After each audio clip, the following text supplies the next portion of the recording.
일본의 백색 국가 제외 결정으로 한일 갈등이 최고조로 치닫는 상황에서 도널드 트럼프 미국 행정부의 중재 의지와 능력 부재를 비판하는 목소리가 커지고 있다.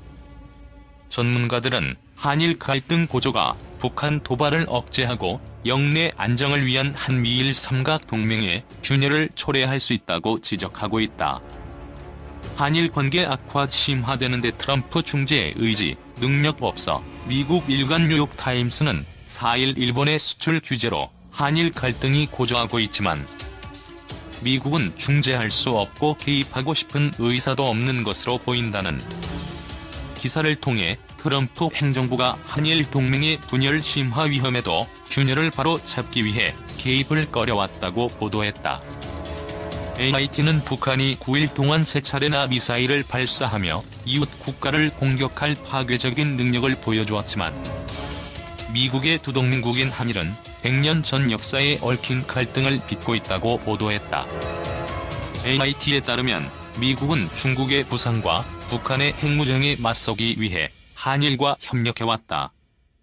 하지만 도널드 트럼프 행정부는 동맹국들의 갈등이 커지는 와중에 개입을 망설이고 있다며 한일 모두 트럼프 대통령의 도움을 원하는지는 불분명하다고 AIT는 전했다.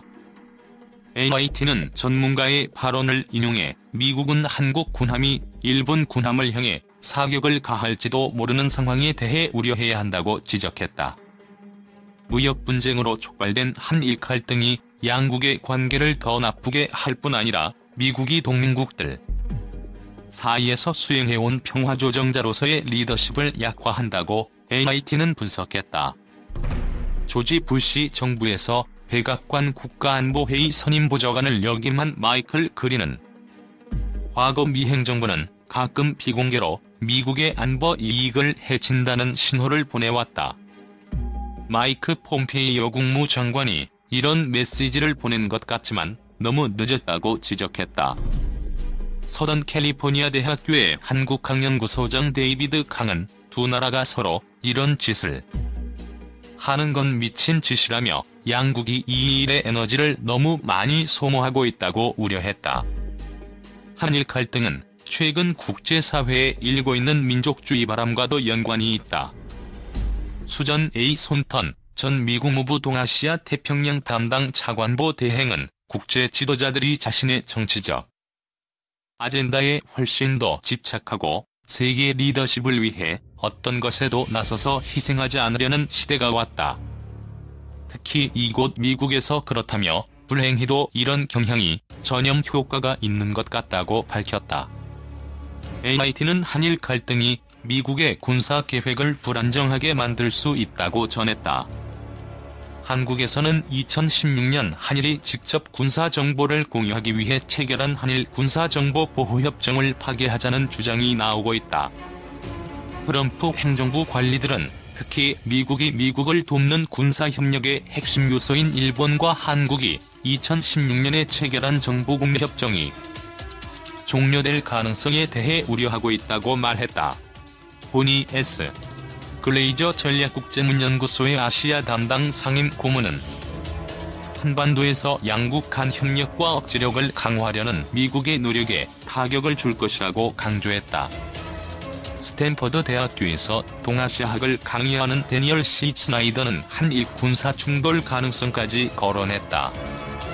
그는 중국과 러시아 군용기의 독도 영공 침범과 관련해 일본이 독도 영유권을 주장한 것에 대해 미국인들은 이 두 나라 사이의 하늘과 바다에 배와 비행기가 떠 있다는 사실을 걱정해야 한다며 한국 군함이 일본 군함을 향해 발포하는 데 대해서도 걱정해야 한다고 경고했다. 2. 일주간지 슈칸신초 한국 군함 이름엔 반일 DNA. 한일 간의 레이더 갈등이 해결 기미를 보이지 않은 채 계속 이어지고 있다. 논란의 실체는 의외로 단순하다. 지난달 20일 한국 동해와 일본 사이 해역에서 조난한 북한 어선을 한국 구축함 광개토 대왕함이 구호하는 과정에서 주변을 정찰하던 일본 해상자위대 초계기를 적대적으로 대했는지, 또 일본 초계기의 경우는 당시 저공 선회 비행으로 구호 작전에 나쁜 영향을 주지는 않았는지가 논란의 핵심이다. 그러나 일제 시절 한국인 징용 피해자에 대한 한국 대법원의 배상 판결, 위안부 문제 합의 백지화 등 일본 측이 반발하는 이슈가 잇따라 쌓인 상황에서 일본 정부가 탐탁지 않게 여기는 남북한 밀월이 더해지면서 사정이 한층 복잡해졌다. 해프닝이 있었던 다음 날인 지난달 21일 오후 7시쯤 이와야 타케시 방위상이 직접 이례적으로 긴급 기자회견을 열어 한국 구축함이 자국 초계기를 향해 화기 관제용 레이더 전파를 쐈다고 비장한 표정으로 공표했다. 이와야 장관의 주장이 사실이라면 양국 간의 우발적인 군사 충돌로 갈 수도 있었던 엄중한 상황이었던 셈이다. 하지만 한국 당국은 우방인 일본 자위대 항공기를 상대로 공격을 전제로 하는 화기 관제 레이더를 가동할 이유가 전혀 없다고 일축하면서 일본 측의 끈질긴 문제 제기로 소모적인 진실 공방을 벌이고 있다. 이런 가운데 일본 측이 이번 일에 집요하게 매달리는 배경을 짐작할 수 있게 하는 한 주간지 기사가 눈길을 끌고 있다.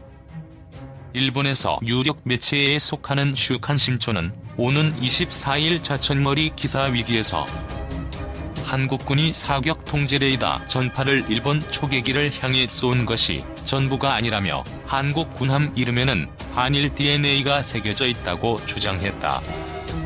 이 잡지가 1990년대부터 한국군을 취재했다는 키쿠치 마사유키 군사 전문 기자의 말을 토대로 게재한 기사를 보면 엉터리에 가까운 내용도 있지만 일본 측 관점을 드러냈다는 점에서 흥미롭다.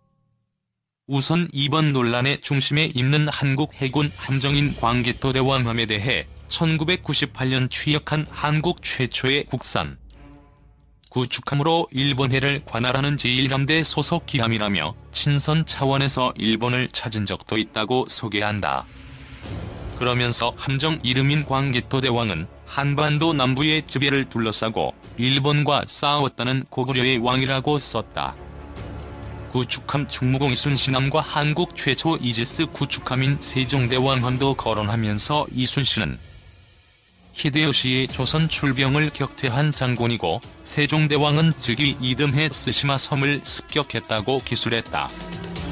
이 잡지는 한국이 일본령인 독도로 이름을 붙인 해군 상륙함도 갖고 있다며 독도함에 잠입하면은 한때 쓰시마라는 이름을 붙이는 안까지 부상했지만 졸렬하다는 지적 때문에 없던 일이 됐다고 전했다.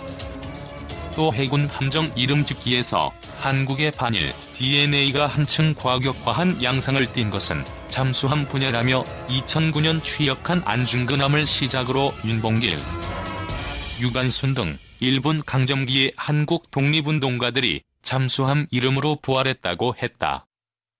윤봉길 의사에 대해선 태평양 전쟁기의 일왕인 쇼와 대노의 생일 축하 잔치에 폭탄을 던졌고 유관순 열사에 대해선 17세에 옥사한 한국의 잔다르크라고 언급했다. 이 잡지는 일본 기자들의 한국군에 대한 취재 환경이 달려졌다는 지적도 했다. 예전에는 한국 군인들이 우호적으로 일본 기자의 취재에 응했는데 일본을 라이벌로 보기 때문인지 최근 들어서는 장례적이 될 상대방에는 개인정보를 넘길 수 없다는 이유로 명함 교환을 거절당한 사례도 있다는 것이다. 역사적으로 이웃나라인 일본을 줄곧 가해자로 두고 살아온 한국 측에선 수긍하기 어려운 얘기지만 슈칸 신초는 이렇게 결론에 해당하는 질문을 던졌다. 친구라고 생각하고 있는 것은 우리뿐인지도 모른다. 3. 국방부 1. 레이더 주파수 공개 없이 한군함 정보만 요구 대단히 무례. 지난 14일 이견만 확인한 채 종료된 일본 해상 초계기 레이더 갈등 관련 한일 실무급 회의에서 일본 측이 우리 해군 광개토 대왕함 레이더 정보 전체를 요구했다고 국방부가 밝혔다. 일본은 자국 초계기에 광개토 대왕함이 추정 레이더를 조준했다고 주장하면서 우리 측의 정보만 요구하고 자신들의 구체적인 주파수 정보는 제시하지 않은 것으로 전해졌다. 최현수 국방부 대변인은 15일 서울 국방부 청사에서 열린 정례 브리핑에서 일본이 이번 사안에 대해서 스모킹 건이라고 할 수 있는 우리 군함의 STIR 레이더의 주파수를 공개하지 않았다며, 다만 일본은 일부 데이터만을 얘기하면서 우리 군함 레이더 정보 전체에 대한 요구를 했다고 밝혔다. 최 대변인은 우리로서는 받아들이기 힘든 요구를 한 것이라며, 우리에 대한 이러한 요구는 대단히 무례한 요구고 사안 해결의 의지가 없는 억지 주장이라고 보고 있다고 강조했다. 최 대변인은 그러면서 일부 정보에 대해서도 제시하지 않았다며, 일부를 공개를 할 테니 그것과 전치를 달라는 부분에 대한 얘기였기 때문에 수용할 수 없다고 지적했다. 그는 일본 초계기의 적용 위협 비행에 대해서는 일본 측도 실질적으로는 위협 비행이 아니라고 주장을 하지만 우리 승조원들이 위협을 느낄 만한 그런 분위기였다는 부분에 대해서는 일부 수긍하는 부분이 있었던 것으로 알고 있다고 밝혔다. 또 한국 측이 주파수 공개를 거부했다는 일본 매체 보도에 대해서는 우리가 수용할 수 없는 조건을 요구했기 때문에 수용할 수 없었다고 거듭 강조하며, 우리가 거부한 것은 아니고 우리가 원하는 자료를 일본이 공개를 하지 않았다는 그 부분은 분명하다고 말했다. 아울러 일본이 광개토 대왕함을 호출했다는 주장과 우리 측은 해당 교신을 듣지 못했다는 대립된 주장에 대해서는 교신 부분에 대해서도 상호 서로 간에 오해 부분이 있었던 것으로 보인다며, 일본 측에서도 우리가 교신하기가 굉장히 힘든 부분이었다는 것에 대해서 일부 이해한 것으로 알려져 있다고 말했다. 전날 한일은 제3국인 싱가포르에서 실무급 회의를 진행했다. 회의에 우리 측에서는 부석종 합동참모본부 군사지원본부장, 이원익 국방부 국제정책관, 일본 측에서는 이시카와 타케시 방위성 방위정책국장, 히키타 아츠시 통합망유부 운영부장이 참석했다.